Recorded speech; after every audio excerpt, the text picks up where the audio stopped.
Well, the U.S. Soybean Export Council is maintaining relationships with key buyers around the globe amid the ongoing pandemic. The group recently wrapped up the Asia Trade Exchange, a virtual conference targeting customers in the region.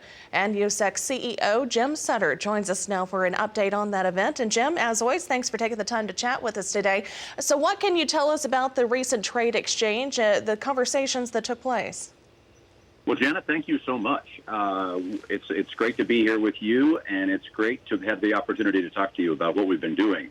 We've had several virtual events lately. We had a large global digital conference, and we had 1,600 participants from 84 countries. We had a conference that focused on aquaculture and the COVID-19 impact. And then the two that you just mentioned, we had this Pan-Asia Soy Food Summit and our Asia Trade Exchange. And in those two events collectively, we had about 1,700 attendees.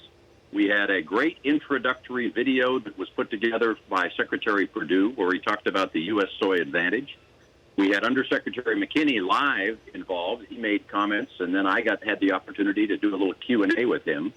And at these events, we had, the numbers are about the same. At one, we had 900 people, and one, we had 800 people. And as both Secretary Perdue and Undersecretary McKinney talked about, our goal as U.S. agriculture is to stay connected with buyers around the world and talk about the importance of these relationships that we had. So we took the opportunity to talk to them about the 2020 soybean crop outlook, to talk about the demand that we're seeing for that, to talk about the U.S. deep commitment to sustainable production. All those kind of things that we think people really want to hear about. So what are you hearing from the customers who attend these events? Do they find them helpful, and what are their inquiries? Yeah, we've been very pleased with what we have heard in response. Now, of course, people say, it would be better if we were there for an in-person event. We like that. But the things that we're able to do differently here are we're able to reach more people. Those numbers that I talked about, 800-900 people at an event, we wouldn't get those at all at a live event. We had a very large event in Thailand in May a year ago, and we had 400 people there. So to get 900 people is we're able to reach more people. People find it a very efficient way to communicate. 90% of our attendees at this last meeting told us that the virtual events are valuable alternatives to the in-person events.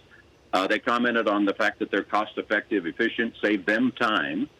And most important, what we really wanted to make sure that they're taking away, 94% told us that they learned useful new information about U.S. soy, and 93% they learned why purchasing U.S. soy will be profitable for their businesses. So we couldn't really have hoped for much more than that out of that event.